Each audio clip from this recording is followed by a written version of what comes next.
ഗുരുവായൂർ തകർക്കണം. ഗുരുവായൂരപ്പരിൽ വിശ്വസിക്കുന്ന, ഗുരുവായൂർ നടയിൽ നിന്നിട്ട് ഈ ഗുരുവായൂരിൽ ഞാൻ വിശ്വസിക്കുന്നു എന്ന് പറയുന്ന ഒരു MLA ഇവിടെ ഉണ്ടോ?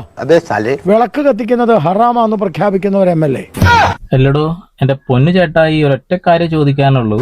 നിങ്ങൾ ഗുരുവായൂർ ദേവസ്വം ബോർഡിലേക്കോ അല്ലെങ്കിൽ ഗുരുവായൂർ അമ്പല കമ്മിറ്റിയിലേക്കാണോ മത്സരിക്കാൻ പോകുന്നത്? വിവരം വേണ്ടേ അതിന്? നിങ്ങൾ നിയമസഭയിലേക്കാണ് മത്സരിക്കുന്നത്. ചാണകത്തിന് പുറത്തു വരൂ. അതാദ്യം മനസ്സിലാക്കുക. നിയമസഭയിൽ പോകുന്ന ഒരാൾ പറയേണ്ട കാര്യങ്ങളാണോ ഇത്? KSU ഒക്കെ ചേർന്നുകൊണ്ട് ചേട്ടായിക്കെതിരെ നല്ലൊരു പരാതി കൊടുത്തിട്ടുണ്ട്.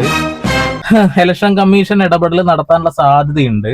അതുപോലെ തന്നെ 2020 ഒരു ചാച്ചിയുണ്ട്, അഞ്ജലി നായർ, അവർക്കെതിരെയും പരാതി കൊടുത്തിട്ടുണ്ട്. ഉപഹാരങ്ങളും മറ്റുള്ള കാര്യങ്ങളും വോട്ടർമാർക്ക് നൽകാൻ പാടില്ല എന്നുള്ളതാണ്. ഇയാളൊന്നല്ലെങ്കിൽ ഒരു വക്കീലല്ലേ? ഈ വിദ്വേഷം ബോധം വേണ്ടേ? ചാണകത്തിന് പുറത്തു വരൂ പറയാൻ എങ്ങനെ ഇയാൾക്ക് തോന്നുന്നു എന്നുള്ളതാണ്. ഏകദേശം 2,15,000 വോട്ടുകളാണ് ഗുരുവായൂർ നിയമസഭാ മണ്ഡലത്തിൽ ഉള്ളത്. അതിൽ 46 to 47% വോട്ട് മുസ്ലിംസിന്റേതാണ്. ബാക്കി വരുന്ന വോട്ടുകളിൽ 8% ക്രൈസ്തവന്റെയും പിന്നെയാണ് ഹിന്ദുവിന്റെ വോട്ടുള്ളത്.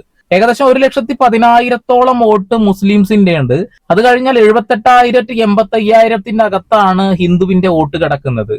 നിയമസഭയിലേക്കാണ് മത്സരിക്കുന്നത്. ഇത് അമ്പല കമ്മിറ്റിയിലേക്കല്ല. ആദ്യം മനസ്സിലാക്കേണ്ടത് അതാണ്. പിന്നെ വാ തുറന്ന വർഗീയത പറഞ്ഞാൽ ഇവർക്ക് രക്ഷപ്പെടാൻ കഴിയൂ.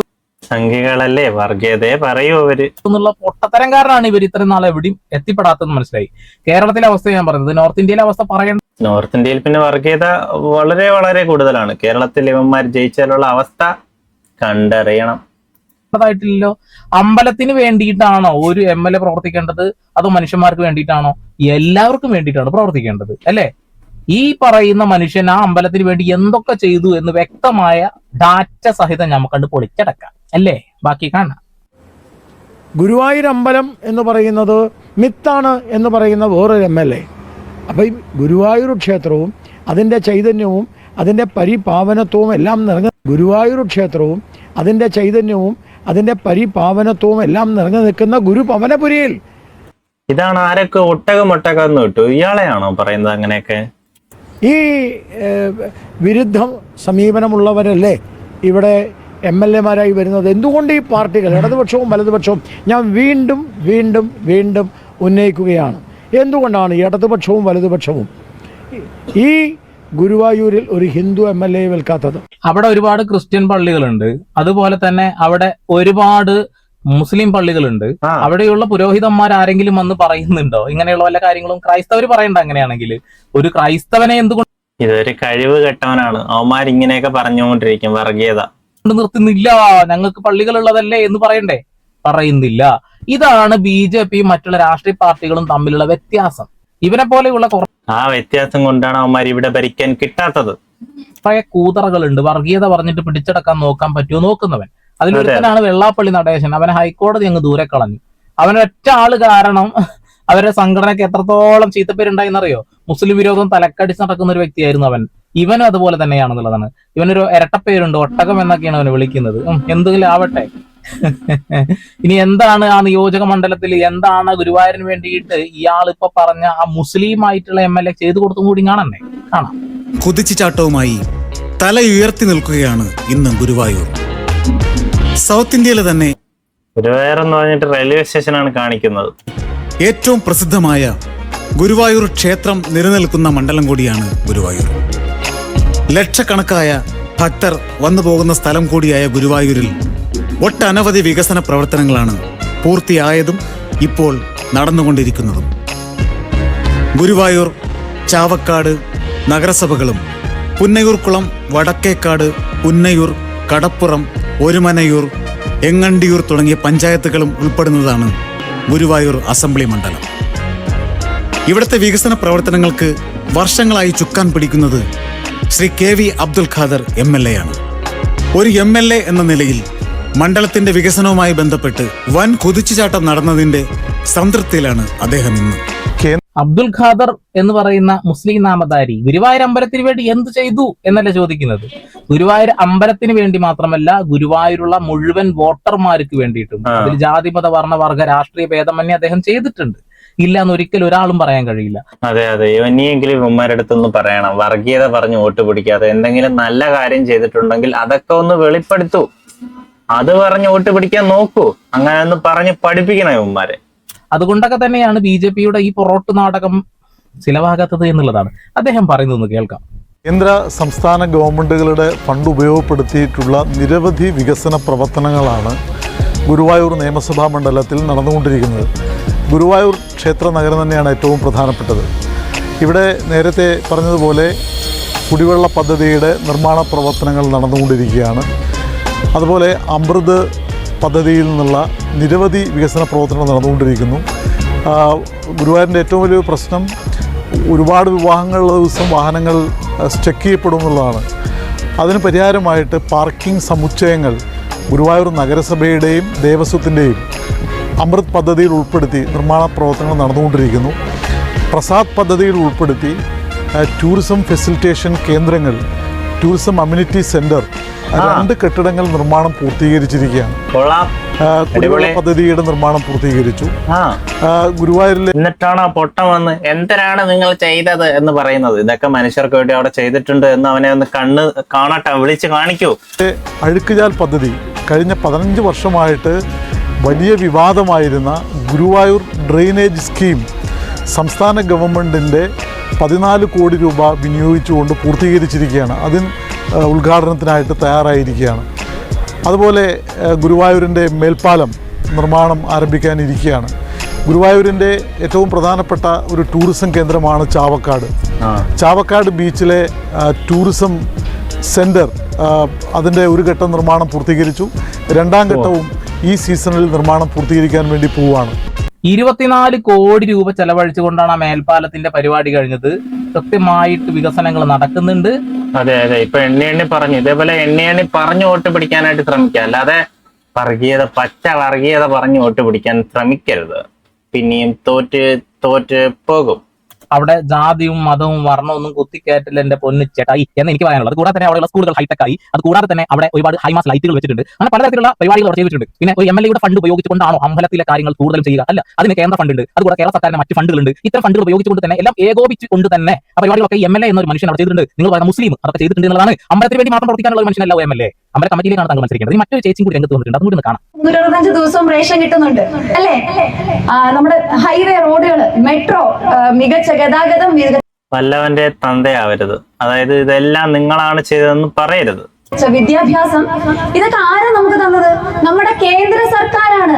തേങ്ങയാണ് സത്യം പറഞ്ഞ ഒരു എന്താ പറയാ, ഇതൊക്കെ കേട്ട് കൈയടിക്കാൻ വേറെ കുറെ മണ്ടന്മാര്. തുറന്നു പറയുകയാണെങ്കിൽ ഒരു ഉളുപ്പുമില്ലാതെ അതിന്റെ ക്രെഡിറ്റ് വേറെ. തുറന്നു പറയുകയാണെങ്കിൽ ഒരു ഉളുപ്പുമില്ലാതെ, സ്വന്തം പറയുന്നതാണ്, ഒരു ഉളുപ്പുമില്ലാതെ ഇരുന്ന് പറയുകയാണ് ഇതൊക്കെ. അടിച്ചു മാറ്റിക്കൊണ്ട് പോവുകയാണ്. എവിടുന്നാണ് ചാച്ചി വരുന്നത് മനസ്സിലായില്ല. കേന്ദ്രം എവിടെ നിന്ന് എടുത്തിട്ടാണ്, ഏത് അണ്ണാക്കിൽ നിന്ന് എടുത്തിട്ടാണ് ഇതൊക്കെ തരുന്നത് നമുക്ക്? നമ്മുടെ നികുതി പണം പിരിച്ചെടുത്തിട്ട് നമുക്ക് തിരിച്ചു കിട്ടുന്ന എത്രയെന്നറിയാം? 41% മാത്രം എന്നുള്ളതാ. ഇവിടെ നിന്ന് നികുതി പണം എല്ലാം പിരിക്കും. GST വരെ കൊണ്ടുവന്നു ഇവന്മാര്. എന്നിട്ട് അതിൽ നിന്നും പിഴിഞ്ഞെടുക്കും. എന്നിട്ട് ഇവന്മാര് അതിൽ നിന്ന് ഒരു ശകലം ഇവിടെ തരും. ബാക്കി എല്ലാം ഇവന്മാര് പൊള്ള ലാഭം. നേരെ തിരിച്ച് ബീഹാറിലേക്കൊക്കെ നമ്മുടെ ഫണ്ടും കൂടി കൊണ്ടുപോയിട്ട് അവിടെ ചൊരിഞ്ഞു കൊടുക്കുക. 100% അല്ലെങ്കിൽ 110%ഒക്കെയാണ് അവർക്ക് നികുതി പണം തിരിച്ചു കൊടുക്കുന്നത്. പിന്നെ കേന്ദ്ര ഗവൺമെന്റ് ആണത്ര കേരളത്തിന്റെ വിദ്യാഭ്യാസം ഉന്നതിയിൽ എത്തിച്ചിട്ടുള്ളത്. എല്ലാം തരുന്നത് കേന്ദ്രമാണെന്നാണ് ചാച്ചി പറയുന്നത്. റേഷനെ ചാച്ചിക്ക് കുറച്ച് വിദ്യാഭ്യാസം കുറവുണ്ട്, കൊടുക്കണം. കുറിച്ച് പറഞ്ഞത് കേട്ടില്ലേ? റേഷൻ തരുന്നുണ്ട് കേന്ദ്ര സർക്കാർ, നമ്മൾ ഒരിക്കലും ഇതിനെ തള്ളിക്കളയില്ല. എന്നാൽ അതിനു വേണ്ടി കേരള സർക്കാർ ചെലവഴിക്കുന്ന ഫണ്ടും കൂടി ഒന്ന് മനസ്സിലാക്കുന്നത് നല്ലതാണ്. ചേച്ചിക്കൊന്ന് പറഞ്ഞു കൊടുക്കാം. ഓക്കെ, ഈ ധാന്യങ്ങൾ, അതായത് റേഷൻ കടയിലേക്ക് ഗവൺമെന്റ് തരുന്ന, കേന്ദ്ര ഗവൺമെന്റ് തരുന്ന ധാന്യങ്ങൾ റേഷൻ കടകളിൽ എത്തിക്കുന്നതിനുള്ള വാടക, കൈകാര്യം ചെയ്യാനുള്ള ചിലവ്, റേഷൻ കട ഉടമകൾക്കുള്ള കമ്മീഷൻ എന്നിവ കേരള സർക്കാരാണ് നൽകുന്നത്. എന്നാൽ ഇത് മുഴുവനായിട്ട് നമുക്ക് ഫ്രീ ആണ് തരുന്നത് എന്ന് പറയുന്നത് എല്ലാ ക്രെഡിറ്റും ചേച്ചി അടിച്ചെടുക്കുകയാണ്. ചാച്ചി നമ്മുടെ നികുതി പണം തിരിച്ചു ചോദിക്കുമ്പോ കൊഞ്ഞലം കുത്തുന്നതൊക്കെ ചേച്ചി ഒന്ന് പറയണം കേട്ടോ. എവിടുന്നോ എന്തൊക്കെയോ വായിച്ചുകൊണ്ട് ഡയലോഗ് അടിക്കുകയാണ്. കേന്ദ്ര ധാന്യം സൗജന്യമായി നൽകുന്നുണ്ടെങ്കിലും അത് റേഷൻ കടകളിൽ എത്തിക്കാനുള്ള ട്രാൻസ്പോർട്ടേഷൻ ചാർജ്, ഗോഡൌൺ വാടക, റേഷൻ കട ഉടമകൾക്കുള്ള കമ്മീഷൻ എന്നിവ കേരള സർക്കാരാണ് നൽകുന്നത്.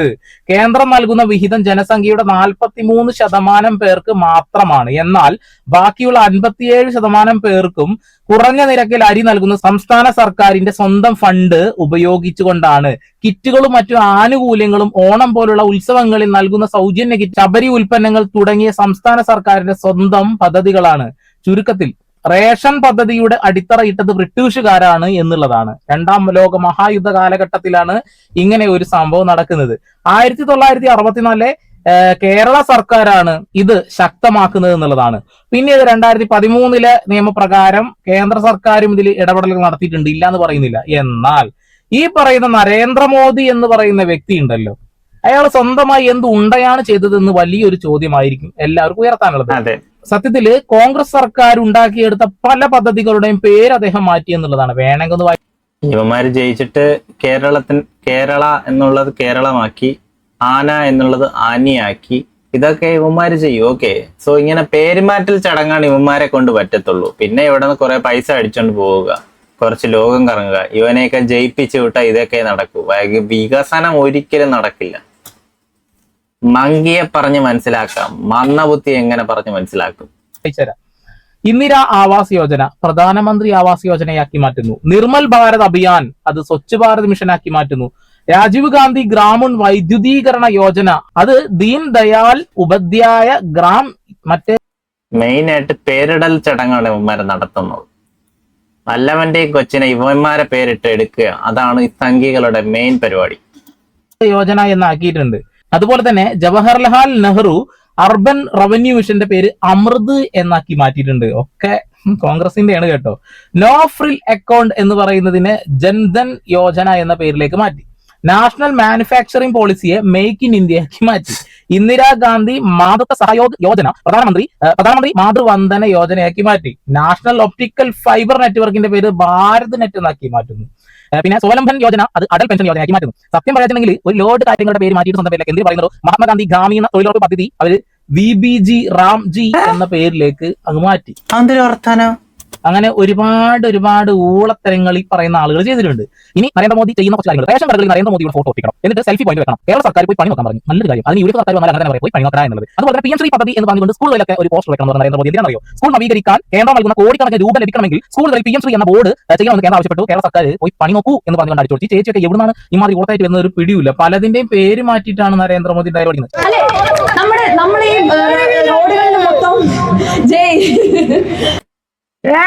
നമ്മൾ ഈ റോഡുകളിൽ നോക്കിയാൽ മൊത്തം ഫ്ലെക്സുകൾ കാണാം. നമ്മുടെ ബഹുമാനപ്പെട്ട മുഖ്യമന്ത്രിയുടെ ഫ്ലെക്സുകൾ വെച്ചിട്ടുള്ള, അതെ, കുറച്ച് ഫ്ലെക്സ് അടിച്ച് നികുതി പണം വെച്ച് കുറച്ച് ഫ്ലെക്സ് അടിച്ച് കേരളത്തിൽ തന്നിട്ടുണ്ട്. അത്രയും ചെയ്തു. ബോർഡുകൾ കാണാം. അതായത് ഇന്ത്യയിൽ മറ്റാറുണ്ട് നമുക്ക് കാണിച്ചു കൊടുക്കണം. മറ്റാറുണ്ട്, നമ്മളുണ്ട്, നാടിന്റെ വികസനത്തിന് മാറ്റത്തിന് നമ്മളുണ്ട് എന്ന് മറ്റാർക്കും കാണിച്ചു കൊടുക്കണം. മറ്റുള്ളവർക്ക് എല്ലാം കാണിച്ചു കൊടുക്കണം.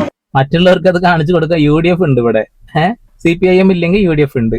ഞങ്ങൾ ആരും വിഷം വാങ്ങി കുടിക്കാറില്ല. അതെ, ചാണക തിന്നാറുമില്ല. ജീവിക്കാൻ വേണ്ടി മുന്നോട്ട് പോകുന്ന സമയത്ത് ചതിയന്മാരെ ചേർത്ത് വെക്കുന്ന പരിപാടി നമ്മുടെ നാട്ടിലുള്ള അത് UP ചേച്ചി ഡയലോഗിക്കുന്നുണ്ടല്ലോ. നമ്മുടെ വിദ്യാഭ്യാസത്തെ കുറിച്ചിട്ടും നമ്മുടെ റേഷനെ കുറിച്ചൊക്കെ. ഇതെന്തുകൊണ്ട് UP പോലെയുള്ള നോർത്ത് ഇന്ത്യൻ വാഹനങ്ങൾക്ക് കിട്ടുന്നില്ല? ചേച്ചി അതൊക്കെ അന്വേഷിക്കണം കേട്ടോ. ചേച്ചി അവർക്ക് വേണ്ടി പ്രവർത്തിക്കണം. എന്തിനാണ് കേരളത്തിന് വായി കൊടുക്കുന്നത്? ഒക്കെ അവിടെ കൊടുക്കുന്നു പറഞ്ഞിട്ട് നിങ്ങൾ എല്ലാവരും BJP-ക്കാരും എന്റെ കാര്യം അതുകൊണ്ട് അതാ ചെയ്യേണ്ടത് കേട്ടോ. കേരളത്തിന് എന്തൊക്കെ കൊടുക്കുന്ന ലോ, വിദ്യാഭ്യാസം കൊടുക്കുന്നത്, അരി കൊടുക്കുന്നത്, എന്ത് കൊടുക്കുന്നത്. ഇവിടെ ഒരു ദുരിതം നടന്നിട്ടുണ്ട്, വയനാട് ലാൻഡ് സ്ലൈഡ്. അത് ഇന്നും ദേശീയ ദുരന്തമായി പ്രഖ്യാപിച്ചിട്ടില്ല, അറിയോ? അത് കൂടാതെ ഓരോ ദുരന്തങ്ങൾക്കും ഹെലികോപ്റ്റർ അയക്കാറില്ലേ? അതായത് BJP-ക്കാർ കേന്ദ്രം അയച്ചത് കണ്ടില്ലേ എന്ന് പറയും. അത് അയച്ച് തിരിച്ചു പോകുന്ന സമയത്ത് കേരള സർക്കാർ എത്ര കോടിക്കണക്കിന് രൂപ കൊടുക്കണം അറിയോ? അറിയില്ലല്ലേ? അതേപോലെ തന്നെ എന്താണ് വയനാട് വേണ്ടി തന്നിട്ടുള്ളത്? ഒന്നും തന്നിട്ടില്ലല്ലേ? പലതും ജനങ്ങൾക്ക് അറിയാം. ഞങ്ങൾ മാറ്റി തരാന്ന് പറയുന്നത്. നിങ്ങൾ എന്ത് മാറ്റി മാറുന്നു പറഞ്ഞുകൊണ്ട് ഇവിടെ വയൽശേഖരം മൊത്തം നികത്താൻ കൂട്ട് നിൽക്കുക, മല പറച്ചെടുത്ത് മണ്ണ് കൊണ്ടുപോകാൻ കൂട്ട് നിൽക്കുക. ഇതൊക്കെ അല്ലേ പലിശ പരിപാടി ചെയ്യുക? ഇതൊക്കെയാണ് ഇവരുടെ മെയിൻ പരിപാടികൾ. അല്ലാതെ ഇവരെന്ത് ചെയ്യുന്ന പറയുന്നത്? UP-യെ കുറിച്ച് ചേച്ചി പറയട്ടോ. അടുത്ത ആള് ഇത് അമ്മാതിരി പോട്ടെ. നാടിന്റെ ഡെവലപ്മെന്റ് അല്ലെങ്കിൽ നാട് നന്നായി കാണണം എന്നുള്ളതാണ് നമ്മുടെ വിഷൻ. ഞാൻ ഈ മണ്ഡലത്തിലെ ആളല്ല, പക്ഷെ ഞാൻ ഈ മണ്ഡലത്തിൽ വന്ന് ഞാൻ ഇവിടെ താമസിച്ചാലേ എനിക്ക് ഇനി ഇവിടുത്തെ ജനങ്ങളുമായിട്ട് ഇടപഴകി ഇന്ററാക്ട് ചെയ്ത് ഇവിടുത്തെ പ്രശ്നങ്ങളും കാര്യങ്ങളൊക്കെ മനസ്സിലാക്കി ഒരു മാതൃക മണ്ഡലമാക്കാനാണ് എൻ്റെ പ്ലാൻ. ഞാൻ എല്ലാ ജനറേഷനെയും റെസ്പെക്ട് ചെയ്യുന്ന ഒരാളാണ്. അത് പ്രായവരാണെങ്കിലും നമ്മുടെ ജെൻസീസ് ആണെങ്കിലും. കാരണം ജെൻസീസ് എന്ന് പറഞ്ഞാൽ ഇപ്പൊ എല്ലാവരും പറയാൻ കുരുത്തങ്കെട്ട കുട്ടികളല്ല, അവരാണ് കറക്റ്റ് വിഷൻ. അതെ, കുരുത്തം കെട്ട കുട്ടികളില്ല. ഇപ്പൊ ഇങ്ങനെ പറയും കുറച്ച് വോട്ട് കിട്ടണ്ടേ അവരുടെ ഇടയിൽ നിന്ന് കാര്യങ്ങളൊക്കെ ഉള്ള ഓരോ രാഷ്ട്രീയ പാർട്ടിയുടെ അവസ്ഥയെ കുറിച്ച് ആലോചിക്കുമ്പോൾ എനിക്ക് ഭയങ്കര സങ്കടം തോന്നുന്നു. ചിലപ്പോൾ ചിരിയും തോന്നാറുണ്ട് എന്നുള്ളതാണ്. അതായത് എടാ ഇവരൊക്കെ അത് പോയി പഠിക്കണം, പഠിച്ചതിന് ശേഷം വേണത്ര കാര്യങ്ങൾ ചെയ്യാൻ. പല BJP-ക്കാരും പറഞ്ഞു പഠിക്കാനുള്ളത് അവിടെ അടിത്തട്ടിൽ നിന്ന് പറഞ്ഞു വരുന്ന ഒരുപാട് നേതാക്കന്മാരുണ്ടാവും. കമ്മ്യൂണിസ്റ്റ് മാർക്സിസ്റ്റ് പാർട്ടി ഉണ്ടാവും, കോൺഗ്രസ് രാഷ്ട്രീയ പാർട്ടി ഉണ്ടാവും, BJP-യിൽ. അതെ, ഞാൻ ഇന്നലെ ഒരു വീഡിയോ ഇട്ടിട്ടുണ്ടായിരുന്നു. നിങ്ങൾ കാണാത്തവരാണെങ്കിൽ ഇപ്പൊ കണ്ടുവെക്കും. അതിലും മെയിൻ ആയിട്ട് പറയുന്നുണ്ട് പണ്ട് മുതലേ അടിമയായി കിടക്കുന്ന കുറെ പേരുണ്ട്. അവരിന്നും അടിമകളാണ്. ഇതേപോലെ കുറച്ച് ഫേമസ് ആയ കുറച്ച് പേരെ കൊണ്ട് പിന്നെയും നേതാവാക്കുന്നു, പിന്നെയും മറ്റവരെ അവന്മാരെ അടിമയായിട്ട് പ്രവർത്തിച്ചുകൊണ്ടിരിക്കണം. അടിമകൾ എന്നും അടിമകൾ തന്നെ. അവനെ ഒരിക്കലും ഉയരോട്ട് വരാൻ താമസിക്കത്തില്ല, അവനെ ചവിട്ടി താഴ്ത്തിക്കൊണ്ടിരിക്കും. ഇതാണ് എല്ലാ പാർട്ടിയും, കുറെ പാർട്ടിയുണ്ട്, എല്ലായിടത്തും ഇതൊക്കെ തന്നെയാണ് കാണുന്നത്. ഉണ്ടാവും അടികൊണ്ടും ഇടികൊണ്ടും ചവിട്ടയൊക്കെ വാങ്ങി മുന്നോട്ട് വരുന്ന ഒരു കൂട്ടം നേതാക്കന്മാരാവേണ്ട ആളുകൾ ഉണ്ടാവും. അവരൊക്കെ അടിത്തട്ടില്ല. ഇന്നും സോഷ്യൽ മീഡിയയിൽ 4 വീഡിയോ ഇട്ട് വൈറലായവനോ ബിഗ് ബോസിൽ പോകുന്നതിനേക്കാൾ നല്ല ലുലുമാളിൽ പോയിട്ട് മുണ്ട് പൊക്കി കാണിക്കുന്നതെന്ന് പറയുന്ന ഡബിൾ ഡൂഡ് സിൻഡ്രം ഉള്ള ആളുകളൊക്കെ വന്ന് നിന്നാൽ ഇവർക്ക് സന്തോഷം മാത്രമേ ഉള്ളൂ. അവരെ പിടിച്ചങ്ങ് നിർത്തും. ഒരുപാട് നേതാക്കന്മാർ ഇത് തന്നെ ഉന്നയിക്കുന്നുണ്ട് എന്നുള്ളതാണ്. അടിത്തട്ടിൽ നിന്ന് വളർന്നു വരുന്ന ഒരു കൂട്ടം നേതാക്കന്മാരുണ്ടല്ലോ, അവരെ എന്താ നിങ്ങൾ തിരിഞ്ഞു പോലും നോക്കാത്തത്? ഇനി അതെ, എല്ലായിടത്തും പണ്ട് മുതലേ രാഷ്ട്രീയം ഉള്ള ആളുകളുണ്ട്, അവരൊന്നും ആരും കാണുന്നില്ല. കുണ്ടറയിലാണ് ഈ പറയുന്ന ലോകം ചേട്ടൻ മത്സരിക്കാൻ പോകുന്നത്. കുണ്ടറയുടെ അവസ്ഥ വേണമെങ്കിൽ ഞാൻ വായിച്ചു കേൾപ്പിക്കാം. കുണ്ടറ താലൂക്ക് ആശുപത്രി ആരോഗ്യ മേഖലയ്ക്ക് വേണ്ടി 76.13 കോടി രൂപയാണ് അവിടെ ചെലവാക്കിയിട്ടുള്ളത്. അവിടെയുള്ള MLA, അവിടെ കോൺഗ്രസ് ആണ് MLA സ്ഥാനം വഹിക്കുന്നത്. അതുപോലെ തന്നെ ആശുപത്രിക്ക് ആവശ്യമായിട്ടുള്ള 130 പുതിയ ബെഡുകൾ, 2 പീഡിയാട്രിക് യൂണിറ്റുകൾ, മോർച്ചറി സൗകര്യം, ഓക്സിജൻ പ്ലാന്റ് എന്നിവ പുതിയ ബ്ലോക്കിൽ സജ്ജീകരിച്ചിട്ടുണ്ട് എന്ന് പറയുന്നത്. ഓക്സിജൻ കുറ്റി ആക്കല്ലേ നമ്മൾ UP. അവിടെ പോയിട്ട് പഠിക്കണം. കുണ്ടറ പഞ്ചായത്ത് റോഡ് ഉൾപ്പെടെയുള്ള നവീകരണത്തിന് വേണ്ടിയിട്ട് MLA ഫണ്ടിൽ നിന്ന് വലിയ തുക മാറ്റി വെച്ചു അവിടെ ഉപയോഗിച്ചിട്ടുണ്ട്. കോൺഗ്രസിന്റെ MLA അവിടെ ചെയ്തു വെച്ചിട്ടില്ല പറഞ്ഞില്ല. ഏകദേശം 76,000 വോട്ടിനാണ് UDF ജയിക്കുന്നത്, 71,000 വോട്ട് LDF-നുണ്ട്, 6,000 ചില വോട്ടുള്ളൂ ഈ പറയുന്ന BJP-ക്ക്. ഇവൻ അവിടെ പോയി എന്ത് കണക്കാണ് ഒന്നും പറ്റില്ല. അതുപോലെ ഹൈമാസ് ലൈറ്റുകൾ, കുടിവെള്ള പദ്ധതികൾ, വിദ്യാഭ്യാസ മേഖലയിൽ വലിയ രീതിയിലുള്ള ഒരുപാട് കാര്യങ്ങൾ ചെയ്തിട്ടുണ്ട്. സ്മാർട്ട് റൂമുകൾ, ഒരുപാട് കാര്യങ്ങൾ ചെയ്തിട്ടുണ്ട്. പക്ഷേ എന്ത് പറയാനാണ്, BJP-ക്കാർ വന്ന് എന്തൊക്കെയോ കാണിച്ചു കൂട്ടുന്ന ഒന്നും പറയുന്നില്ല. തീരദേശ സംരക്ഷണം, മണ്ഡലത്തിലെ തീരദേശ മേഖലയിൽ കടൽഭിത്തി സംരക്ഷണത്തിന് വേണ്ടിയിട്ട് വലിയ കാര്യങ്ങൾ ചെയ്തിട്ടുണ്ട്. റോഡ് പുനരുദ്ധാരണം ചെയ്തിട്ടുണ്ട്. അവിടെ ഞാൻ പറഞ്ഞില്ല, UDF 76,452 വോട്ടും LDF 74,882 വോട്ടും NDA 5 വത്സരം മത്സരിച്ചു തോന്നുന്നില്ല. അവർക്ക് 6,100 വോട്ട് കിട്ടുള്ളൂ. ഇതിന്റെ പൊന്നുമക്കളെ എന്തൊക്കെയാണല്ലേ ഈ ഉണ്ടായിരുന്ന 75,000 80,000 വരെ വോട്ടുകൾ കിട്ടാൻ സാധ്യതയുള്ള UDF ശക്തമായിട്ടുള്ള ഒരു മണ്ഡലമാണ്. അവിടെ തീരദേശ മേഖല ക്രൈസ്തവ വോട്ടും UDF-നാണ് കിട്ടാറ്, വലിയ പിന്തുണ ഉണ്ടാകുന്നത്. LDF-ന്റെ അവസ്ഥ ഏകദേശം 75,000 വോട്ടുകൾ LDF-നുണ്ട്. പരമ്പരാഗതമായ കശ്മീർ തൊഴിലാളികളുടെ വോട്ട്, പിന്നോക്കക്കാരുടെ വോട്ട് LDF-നാണ് കിട്ടുന്നത്. NDA-യുടെ വോട്ട് എന്നുണ്ടെങ്കിൽ 8,000-12,000 ഉള്ളിലാണ് അവർക്ക് ഉണ്ടാക്കാൻ കഴിയുള്ളൂ, മോളിൽ ഉണ്ടാക്കാൻ കഴിയില്ല. ഇങ്ങനെ ഒരുപാട് മാർഗമാജിത്തെ പറ്റി പറഞ്ഞുകൊണ്ടിരിക്കുന്നതാണ്. ഇനി ഗുരുവായൂരേക്ക് ഇറക്കണമെങ്കിൽ ഗുരുവായൂരിൽ ഈ പറയുന്ന MLA മേൽപ്പാലത്തിന് വേണ്ടി 24.54 കോടി രൂപയാണ് അവിടെ ഉപയോഗിച്ചിട്ടുള്ളത്. അമ്പലത്തിന് ചുറ്റും ഔട്ടർ റിംഗ് റോഡിന് വേണ്ടിയിട്ടുള്ള പ്രവർത്തന ഫണ്ട് മാറ്റി വെച്ചിട്ടുണ്ട്. മാസ്റ്റർ പ്ലാൻ 2039 ആകുമ്പോഴേക്കും ക്ഷേത്ര നഗരിയുടെ സമഗ്രമായിട്ട് വികസനം, അത് ചുറ്റിലും 100 മീറ്റർ ചുറ്റളവിൽ ഈ അമ്പലത്തിന് വേണ്ടി മാത്രം റോഡ് ഉണ്ടാക്കാൻ പോവുകയാണ്. ഇതൊക്കെ ഫണ്ട് മാറ്റി വെച്ചതും ഒരുപാട് പ്രവർത്തനങ്ങൾ മാറ്റി വെച്ചതാണ്. ഇനി പറയുന്ന ഒട്ടനഞ്ചേട്ടായിക്ക് വലുത് അറിയോ? ഗുരുവായൂർ മണ്ഡലത്തിൽ 2 ഗ്രാമസഭ, 6 ഗ്രാമപഞ്ചായത്തുള്ളത്. അതിലൊന്ന് ചാവക്കാട്, മറ്റൊന്ന് ഗുരുവായൂർ മുനിസിപ്പാലിറ്റി. ഗ്രാമപഞ്ചായത്തുകൾ എങ്ങണ്ടിയൂർ, കടപ്പുറം, ഒരുമനയൂർ, പുന്നയൂർ, പുന്നയൂർക്കുളം, വടക്കേക്കാട്. ഗുരുവായൂർ നഗരസഭയിൽ 43 വാർഡുകളുള്ളത്. ചാവക്കാട് നഗരസഭയിൽ 32 വാർഡുണ്ട്. മണ്ഡലത്തിൽ 6 ഗ്രാമപഞ്ചായത്തുകളിലെ വാർഡുകൾ കൂടി ചേരുമ്പോൾ ഏകദേശം 180 മുകളിൽ 190 വാർഡുകൾ അവിടെ ഉണ്ടാവും. ഇതൊക്കെ അറിയാവോ എന്ത് ഉണ്ടൊക്കെയാണ് അവർ പ്രവർത്തനങ്ങൾ ചെയ്യുന്നത്? ഗുരുവായൂർ മണ്ഡലത്തിൽ 189 പോളിംഗ് ബൂത്തുകളാണ്. ഇതിനകത്ത് മാറാൻ സാധ്യത തന്നെ പറഞ്ഞു കൊടുക്കുക. നിലവിലെ MLA മുസ്ലിം നാമതായി മുമ്പ് പറഞ്ഞതുപോലെ തന്നെ അക്ബർ CPM-ന്റെ നേതാവാണെന്നുള്ളതാണ്. എന്തായാലും അത് ഉത്തരം പറഞ്ഞതിന് KSU അതേപോലെ തന്നെ DYFI ചേർന്നുകൊണ്ട് UDF LDF എല്ലാവരും ചേർന്നുകൊണ്ട് ഒരു പരാതി ഇലക്ഷൻ കമ്മീഷൻ കൊടുത്തിട്ടുണ്ട്, ഇയാളെ ഒഴിവാക്കണം പറഞ്ഞിട്ട്. നല്ല കാര്യം. ഇങ്ങനെയൊക്കെ ഇലക്ഷൻ കമ്മീഷന് പരാതി കൊടുക്കുന്നത് നല്ലതാണ്. ഇയാളൊക്കെ എന്തുവാണ്, അഡ്വക്കേറ്റോ എന്താ വക്കീലോ എന്തൊക്കെയോ പറഞ്ഞു കേട്ട് വിവരം വേണ്ടേ? സോ ഗൈസ്, ഇത്രയേ ഉള്ളൂ ഇന്നത്തെ വീഡിയോ ഇഷ്ടപ്പെട്ടുണ്ടെങ്കിൽ ലൈക്ക്, ഷെയർ, സബ്സ്ക്രൈബ് ചെയ്യുക. ഓക്കെ, ഈ വീഡിയോയുടെ ലിങ്ക് താഴെ കൊടുത്തിരിക്കുന്ന ഡിസ്ക്രിപ്ഷനിൽ ഫുൾ ഡീറ്റെയിൽസ് അറിയണമെങ്കിൽ പോയി ഒന്ന് കണ്ടുവെക്കുക. അടിപൊളി വീഡിയോ, എല്ലാം വിശദീകരിച്ച് പറഞ്ഞിരുന്നുണ്ട്. കൊള്ളാം, നല്ലൊരു വീഡിയോ ആയിരുന്നു. അപ്പൊ എന്തായാലും ഇലക്ഷന്റെ കുറച്ച് വീഡിയോസ് ആണ്. വീഡിയോ ഇഷ്ടപ്പെടുന്ന ലൈക്ക്, ഷെയർ, സബ്സ്ക്രൈബ്. നെക്സ്റ്റ് ഇതിൽ മികച്ച നല്ലൊരു വീഡിയോയുമായി വരാം. എല്ലാവരും സബ്സ്ക്രൈബ് ചെയ്ത് വെച്ചേക്കുക. Okay, bye guys.